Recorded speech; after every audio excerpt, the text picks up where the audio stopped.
Yo, Encore Pod, episode 48. We back. I'm here with my guy, Cruz. What's up, Pancho? How you doing, bro? Life is so good. we're here today with Rondon, one of the dopest producers out of New York, just in general. Sir. One of the founding members of FIGHTBACK and a super talented dude. We've been seeing him around everywhere, so it's good to have you, Rondon. How you doing today, bro? Happy to be here, bro. I can't even complain. How y'all feeling? Yeah, great, bro. Good. We're here with a legendary producer at a while, so can't complain. So, yo, in just a few minutes, could you tell the people where you were born, where you grew up, and how you got started in music? Oh, yeah. All right. So I was born in Washington Heights. Okay. You know what I mean?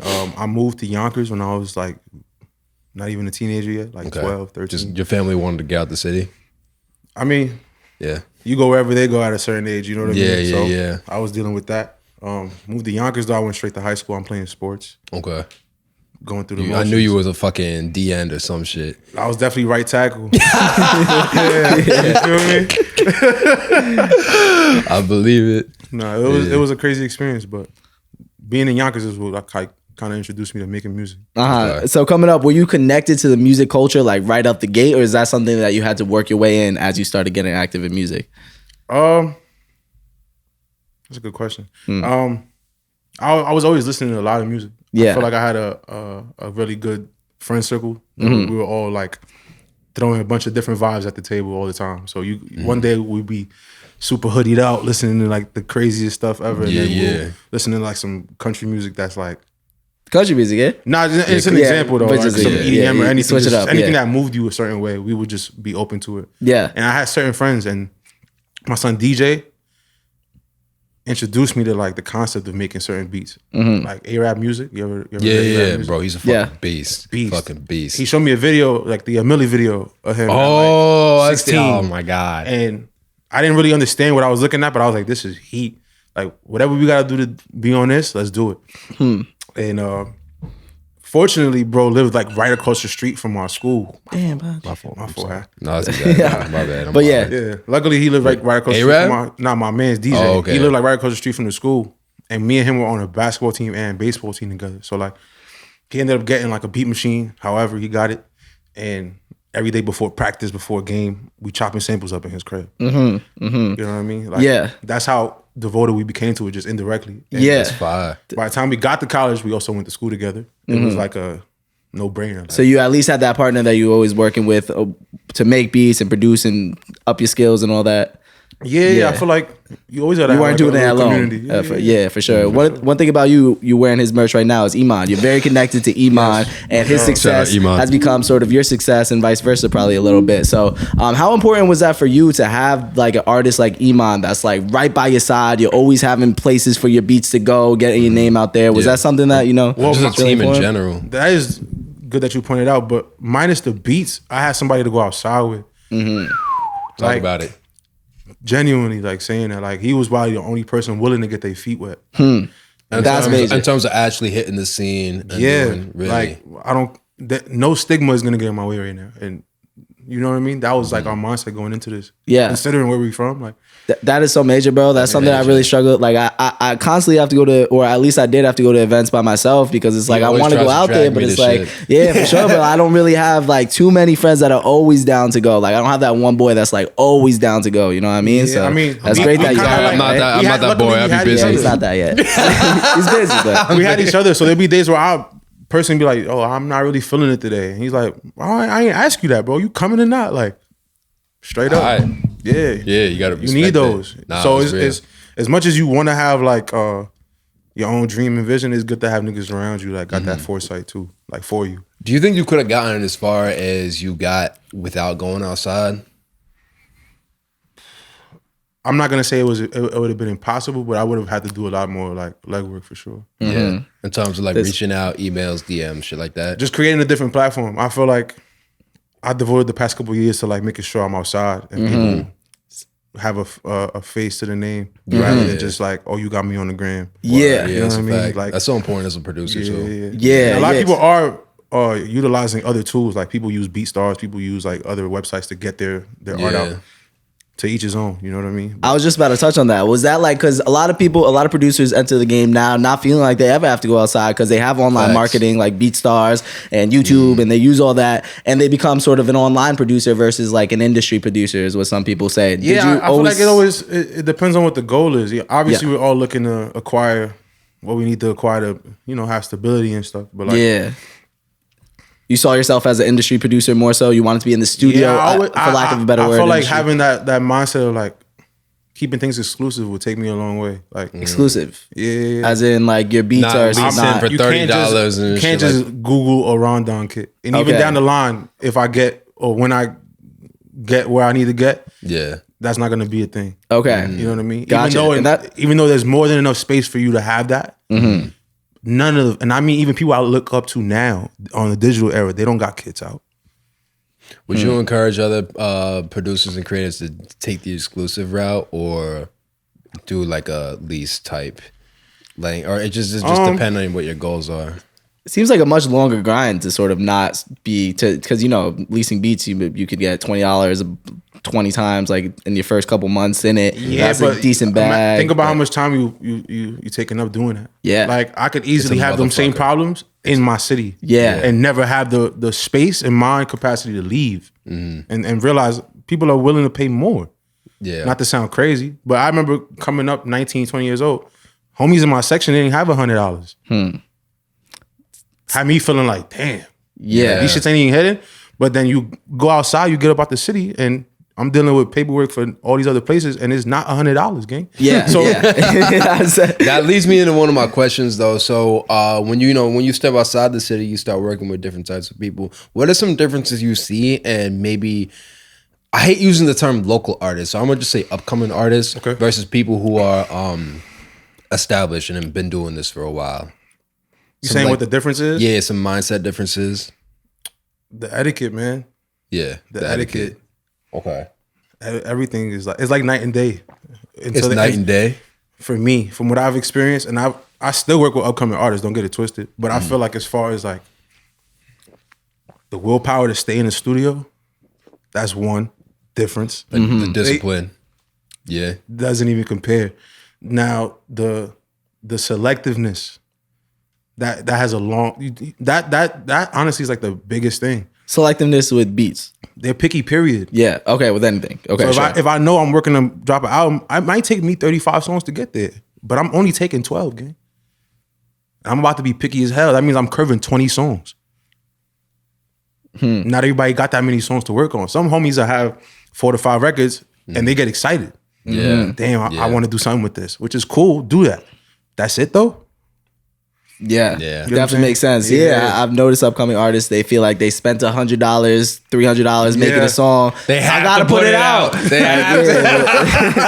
Like, otherwise, I wasted my money. But if you show somebody that, and that's the first song they hear of you, then moving forward, they're gonna think that shit was ass. Why would I listen to a second song? So that makes sense. That definitely makes sense. So it's a lot of how they move, the etiquette, selectiveness, being and knowing more what works intentional. too. Yeah. Say it again. And knowing what works. Knowing what works. As far as like knowing what elements of the culture you have to implement into what you're doing. Even just on business too. Like you need to know what's more important than just making sure you lease this beat.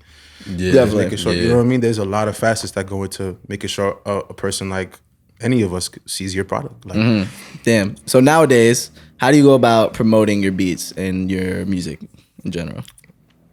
I've been fortunate enough to have artists do that. Yeah, you know what I mean, because I've been like so like persistent about getting outside. Yeah, so how do the artists do that for you? Is just after I get the chance to working with them, they reach out to you, you send them a pack kind of thing, or some people I have to start with a pack. Some people I have to just pull up and make something with them. Oh yeah, depending on what the circumstances are.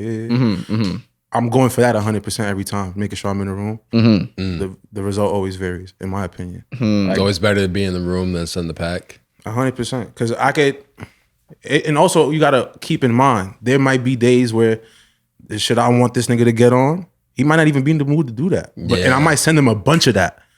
And then you just miss the opportunity, not on the same page, and there's no chemistry built via email, gang. I would love to be in the room, like. Unless somebody just happens to be like, I can get on these. These is fire. That's still like a lottery pick. Think about a bunch of stories you hear, or like I got this record via email with somebody that already worked so hard to be whatever they are. Yeah. The only example I could think of is Mino. He produced for Lil Sky's Red Roses shit. That was off of email. That's the only example I could think of where email actually got the job done. Yeah, I've heard a lot of stories like that, but Now you'd be surprised. Yeah. A lot There's of a lot more. For a hit that big, when we talking 9-figure streams and shit. I don't. Yeah. It is what it is. Yeah. But Nah. I mean, that's the only example I know of. But nah, I'm with you. Like, I definitely think being in the room is better. Yeah, I'm with you. So after somebody decides to use one of your beats, Rondon beat, how do you go about determining or negotiating a price for your beats? Like, what's your process for that, and like determining your value for this beat in particular? One, circumstances, because like I mentioned, I do work with people on both sides of the scale. So I'm working with people that are still in the process of establishing they leverage, and people that already have it. So I wouldn't have like a singular approach. Sometimes I'll be willing to be like, all right, let's talk like this because I know this is what we working with in general. Or you my mans and we working. I ain't gonna go crazy, but let's figure something out. What would make you not need to text somebody? Is it because you like believe in them that you'd be like, all right, fuck the upfront, let's just work? I mean, yeah. There are certain instances where I don't even discuss it. Really? But I gotta really believe in you. I gotta really believe. How often does that happen? Coming up, it happened a lot. Okay. Coming up, it happened a lot. But now I trickled it back down to like 4 people. Really?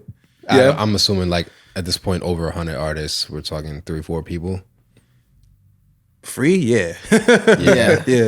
Yeah. Sure. Huh. And 2 of them are from my section. So that's how tight-knit I keep it. But other than that, it's not like that. Do you use producer agreements for like if it's somebody that's not your good friend? I'm sure if it's your good friend, you probably don't use a producer agreement. Maybe you do. Like if it's a good friend, I'll definitely still do it. Like still do Iman it? Iman and I do. Oh yeah, business dope. the right way. Yeah, okay, word, dope. And that's my dog. Like yeah. Do you keep it pretty simple, the agreements? Yeah. But Yo, you know what's crazy? I can't remember where I heard this from, but it was talking about, putting shit on paper. And basically the dude was saying, if you're good friends with somebody, there should be no issue giving them a contract. Yeah. Because it shouldn't even affect the friendship. This is just so we know what it is and it's all good. But some people take contracts as disrespect, like, oh, you don't trust me? So it's interesting. It's intentions. It's all intentions. I feel like if you have an ulterior motive that I'm not aware of, you might react like that. Yeah. That's real. That's real. Yeah, if I know that me and you are both submitted to doing something with all the passion we have, I know not to worry about that. Yeah. You get what I'm saying? Yeah. But you gotta be able to read. Yeah. And as somebody that works with a ton of producer agreements, that's my main, especially, I don't know if you know, I'm in the legal side of the space. The main thing I work with is producer agreements. There's a ton of little things that go into those producer agreements that's like, you don't think about, like, when it comes to me, like before the lawyers get involved, the only terms they talk about is advance, points, and publishing. Yeah, they just have those 3 numbers, and then the lawyers go at it about the little tiny details about those things. So it's like it's interesting how it's like, having those agreements up front with your boy is a good thing. Just if you could use the same agreement throughout your whole relationship with him, that'd be dope. So similar type of thing. For sure. Yeah. I mean, I keep it in mind, but I also know like there's so many facets to getting a record out. Just like you mentioned, you understand it now in all aspects, assuming because you are on the legal time. Yeah. But like there's I've had instances where I couldn't really elaborate on those things to other people, not because I couldn't, I shouldn't. You know what I mean? Like it's certain vibes weren't as like open. Like even if I gotta sell a beat to you and you my mans, and I could be selling the beat to you, for example, 200-300, whatever, as an example. And I've never mentioned Sound Exchange to you or Song Trust to you, just because I don't feel like that's the chapter of your book that you're in right now. Unfortunate, but like I don't even know about you having a free BMI account yet. Why would I drown you in that? Like, you know what I mean? I like the way you put that. I definitely like the way you put that, because I know that's something that's difficult to navigate. It's like, I don't know what he knows, so I'm gonna get into this conversation that I barely know how to know. So, and then if I have to have that conversation myself, that could also disturb what I'm looking to build with them creatively. Yeah. So, because now we're both running a mile a minute in the room. And facts. Do you have those conversations in the room, or do you wait till afterwards? Never in the same day. Okay. I don't feel like that's ideal to do. It fucks up the vibe. No, I agree with you. It fucks up the vibe. Yeah. Like Do you ever have a situation where, because as a producer, what normally happens, at least on the label side of things, sometimes on the industry side of things, is you get the advance as a producer, and then you get points, which is part of the master recording. You get like a percentage of that. And then you also get the publishing side of it. Right. So, a producer usually gets like 50% of the publishing. So do you ever have a situation where you like negotiate where it's like, I want more points in the record, more parts of the master, or do you just keep it like upfront? You focus mostly on the advance, the upfront fee that you get. Truthfully, I never focus too much on the advance. Yeah, no? Yeah, unless I'm dealing with other like writers and producers all on the same sheet of paper. I'm not really tripping on the advance. Yeah. So what do you most of the time, if you get your publishing in order, you'll make that back. Yeah, okay. Sure. Interesting. No, it's true. So you make sure you get 50% of the publishing, is that what you do? That's the standard. You better. That's for sure. That would be a standard, but in the process of making a bunch of records, circumstances always change. There's sometimes I gotta get something cleared. There's times where I gotta make sure that my other homie that made the sample with me gets just as much pub. Yeah, word. Not to sound crazy, but that's all those things. For sure. So do you have to clear things sometimes? Like what are some types of sounds that you clear? Coming up in the town in Yonkers, we had to get a lot of stuff cleared in order to even just drop it through like TuneCore and distro. Okay, and at first it would become like something aggravating and be like, damn, like we can't get none of this out. Yeah. And it wasn't until somebody told us like, yo, you should reach out to an entertainment lawyer. They'll help you get it cleared. Yeah. Okay. And I was like, at first I just had a bunch of hows instead of why. How to clear or how to reach out or which? How do I obtain a relationship with an entertainment lawyer? Yeah. From the South Side. Like, you know what I'm saying? Like, I had to figure that out. Yeah, for sure. The lawyers are not outside, bro. That's exactly. where I come it can be intimidating. I get it. Yeah. Yo, I want to say one thing real quick. Do you have is there anything that you learned about clearing samples? Any lessons that you've gone? The ball is in your court if you get it cleared first.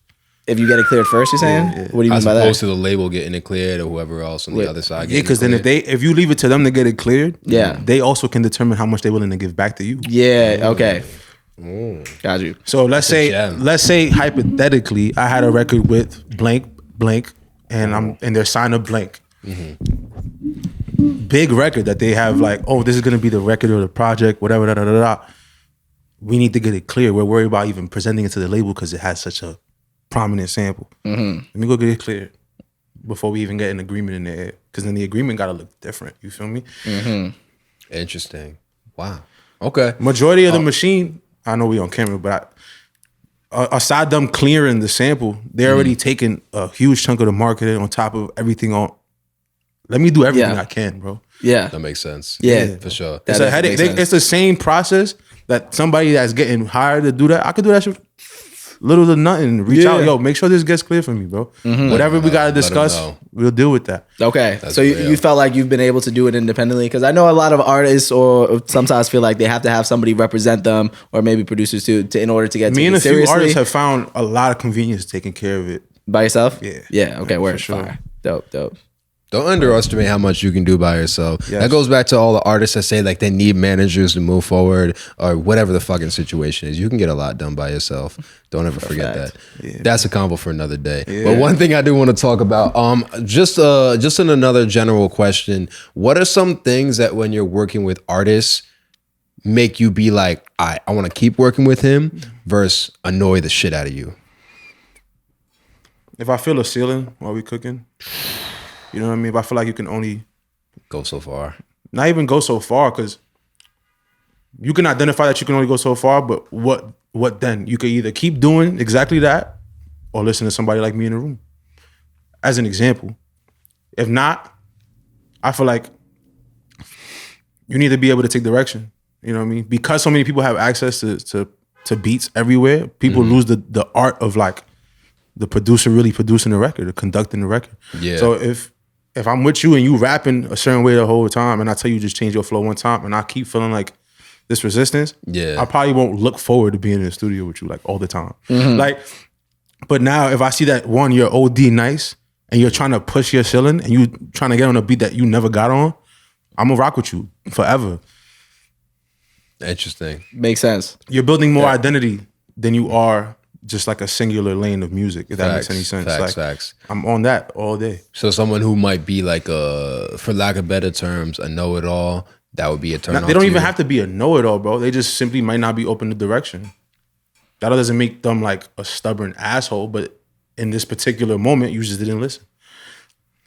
Interesting. Word. Okay. Damn.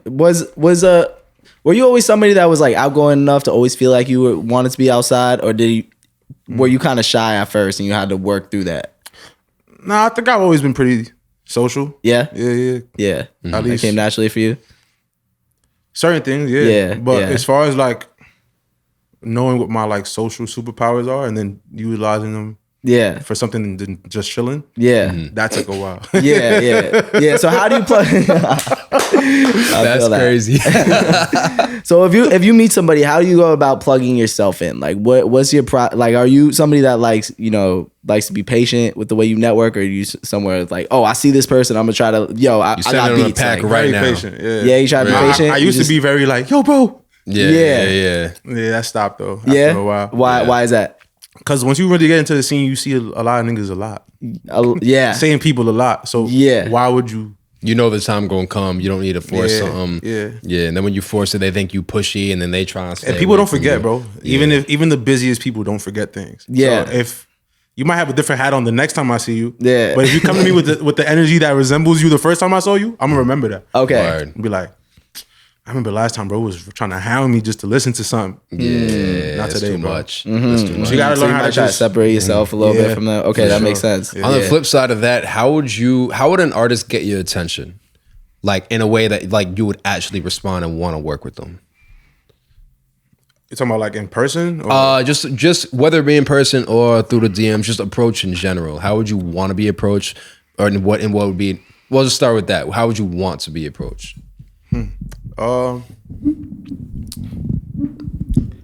Depending on the situation now, like if somebody's coming to me like, yo, I got an upcoming artist and I would love if you tapped in, I would love to hear the music first. Because if not, you put me in a situation where we're both shooting in the dark. Like, Yeah. and I don't know what's going on. Yeah, exactly. Yeah. That's what I would want. That's what like Okay. Yeah. What would be an bring me up to speed as much as you can. Like, yeah? What would be an approach that you would just be like, nah, fuck this? certain words, keywords when they approach you, like, yo, bro, like, you gotta be my producer, or you gotta do certain, you know what I mean? gotta be- You gotta Yeah. certain things, like, Yeah. and that's just an example, like, Yeah. We talk about that a lot too. or even just certain things, like, let's say I'm in the studio with them and I'm just getting to know them, and somebody give them a call, like, yo, where you at? I'm in the studio with my producer. You already know we work. This is my first time in the studio with you, and I already hear like this, like, slight possession kind of thing going on. Yeah, that shit feels weird. That honestly will make me like indirectly more eager to just stand on business with you. Like, you know what I mean? Yeah, that makes sense. I That don't definitely makes shit sense. like that. Because you can tell that Nigga they're called me viewing like you. I'm in the studio with, what's your name? Cruz.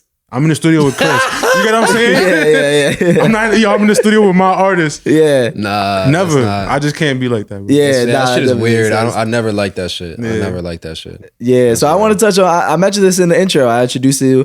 You are one of the founding members of Fight Back. So I want you to talk on what Fight Back is and the value that collective has brought to your career.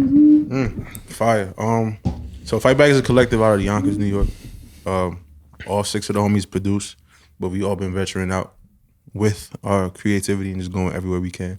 We haven't been together for like not even a year yet. We already got placements with like BFB Pac-Man, Yes, Benny the Butcher, Yeah. East on the album. I just got put on the Pac-Man, bro. He's hard, bro. I didn't know. I didn't know until like 2 months ago. That He's shit super crazy. different, man. Yeah, word.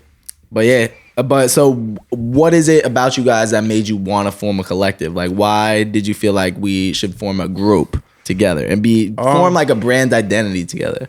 I feel like just how well we work together in a creative space. On top of like, these are actually my homies. Like, Yeah. you know what I mean? And I got a bunch of friends, don't get it twisted, but you could tell when chemistry is different. What are some benefits that you get from being in a collective, or just even just having a team versus riding solo? There's no rules, bro. What do you mean by that? Creatively, at least being with them. Like, there's no rules. Like, there's nothing that like can't happen. Like, if there's something that, I'll give you an example. If my man Nicky starting something and he's like, I don't know where to go with this, that doesn't mean it's over, because you got 5 niggas you could tag in right now.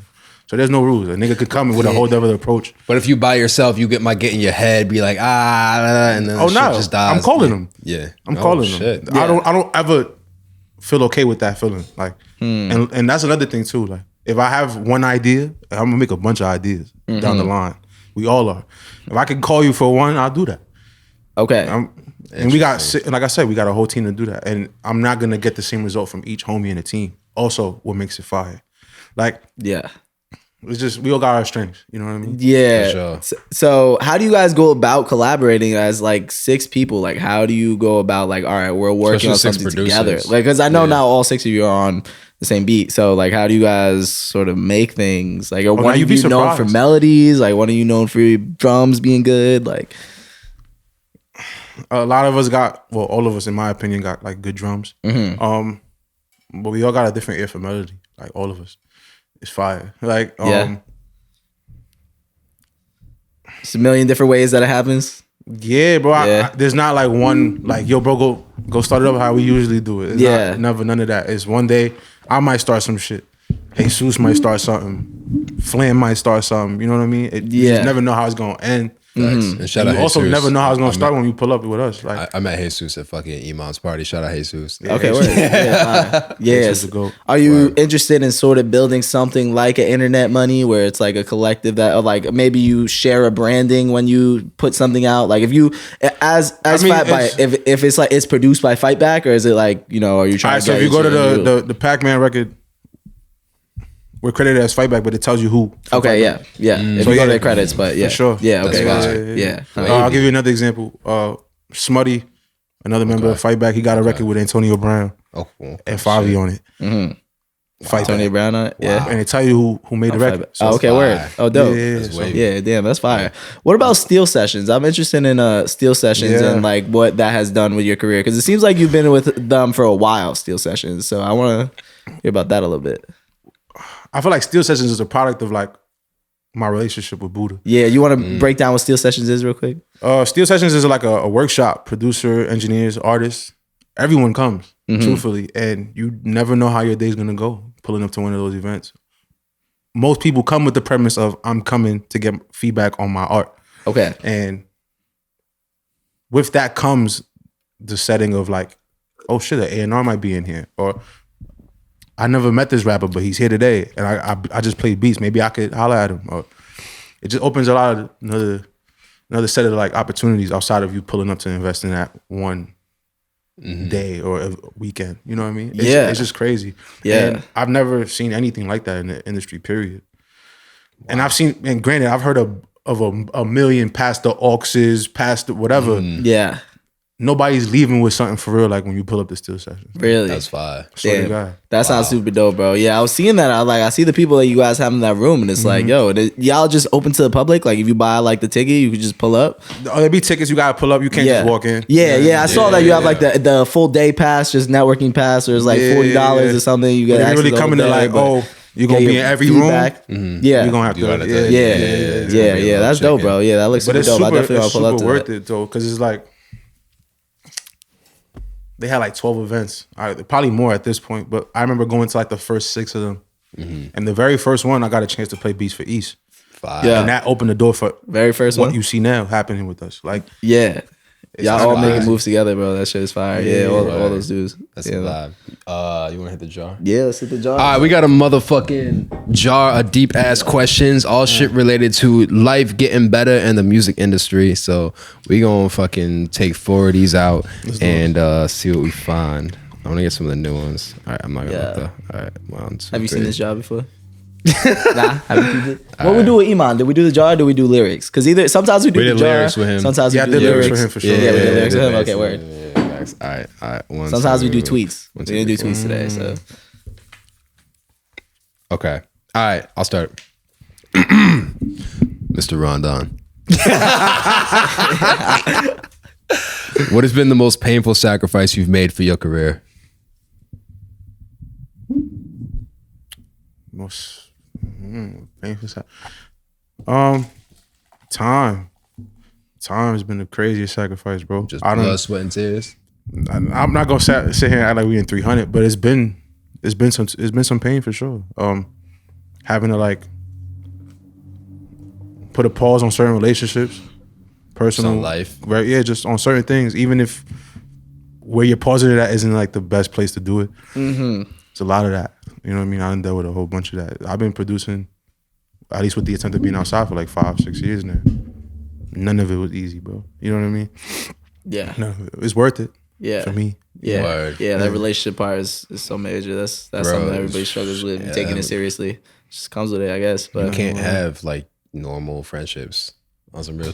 Yeah. Yeah, like I mean, you I guess can. it- That's something you struggle with more than most people. Having normal friendships. But anyways. Sorry. That's Sorry, a that's not a shot. That's not a shot. That's a comment for another day. I know. Not to get into it. I bet. So I don't next one. struggle with having friends. I just be busy, and it's hard for me to hang out with friends and shit like that. That's Yeah, all I'm sorry. saying. I just don't be chilling like I used to. Yeah. All right. So it's an interesting one. So if you were tomorrow given $500,000 as a budget for your career, you can't buy your mom a house, you can't do nothing like that. Specifically to put towards your career, if you were given a bag, what would you want to do with it? If I were given a bag and it had to be strictly for my career, It had to be Yeah. strictly for your career. that's a good question. I'm not going front. Nice pub deal. If I already got it, Do you have a pub deal? No. Not yet? Yeah. Yeah. We'll get there eventually. if I was already given this money, Yeah. I don't know. I would just market my products better. Yeah. Yeah, Yeah, I would feel like- more. I would feel more of the desire to just remain independent if I had that kind of bread. Yeah. Yeah. Just on like, That makes sense. yeah, Yeah. if we got that kind of budget, and FIGHTBACK would just produce projects Fire. as an example. Yeah. Yeah. So wavy. where do you think the budget you would like to put it into mostly? Mostly marketing Mostly marketing Like, and making sure for your- business is in order. So Yeah. like, Word. Word. yeah. That's valid. Say less. Okay. All right. Next one. What type of people do you? It's a 2-part question. What are the characteristics of people that you want on your team? I need fighters, bro. Yeah. Yeah, like It's on brand. for sure. I definitely do though.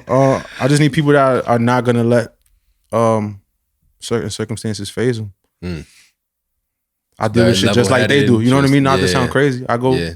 I'm taking care of things regardless of what the circumstances in front of me. I'll lay it down like this. I need people that are more solution driven. Been focusing on the problem and shit. Like, Yeah, like I don't need you wasting my time all day for 2-3 hours reacting about 8 o'clock. Yeah. It's 11, 12, gang. We got shit to do, bro. Yeah. Like, you know what I'm saying? I need a bunch of them niggas. Like, that's it. That's real. For a That's fact. real. It's Yeah, so that's crazy how one small situation can fuck up someone's entire day. It should happen at 8 o'clock. You're still thinking about it at fucking 6 p.m. Like, yo, Yeah. it's really like that. Second part of this is, what type of people do you stay away from? The characteristics of people you would stay away from. The open book kind of people. What do you mean? by that? A lot of people, at least in my experience of being in this space, there's a lot of people that are willing to just discuss damn near everything. Oh. I'm struggling to envision like what would be the problem. They don't have like, boundaries. what's an example? They don't have boundaries. Yeah. So it would be Yeah. an example of something.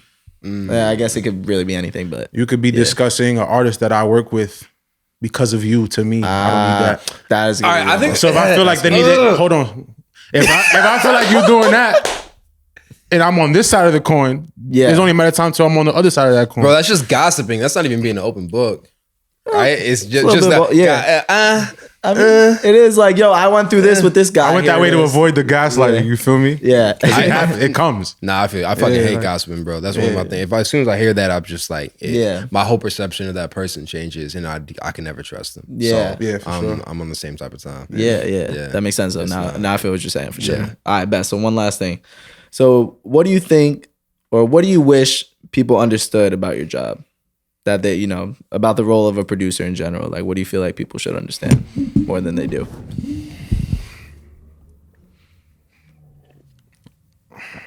I don't donate my art. It's not a charity.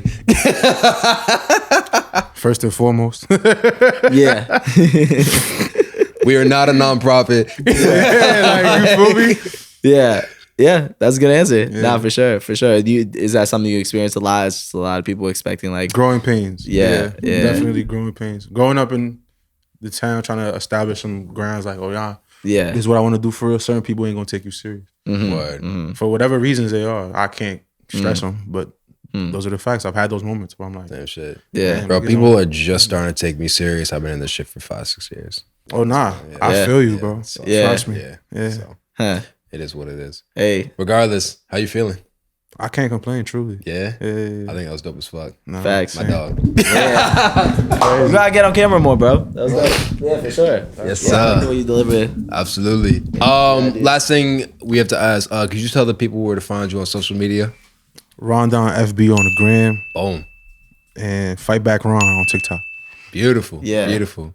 Yo, All right, bro. episode 48, Encore Pod. I know you learned some shit. I know you laughed. I know you enjoyed it. So please subscribe to the channel. Tap in with us. Tap in with the bro. He's got some amazing shit on the way. I know that everyone in this room is just getting started. Rosedale out now. Book of David out now. Yes, sir. Tap in. What track did you have on Book of David? Heavy. Heavy. Okay. Okay. Fire. So definitely tap in. Like, he's just getting started. So Yeah. yeah.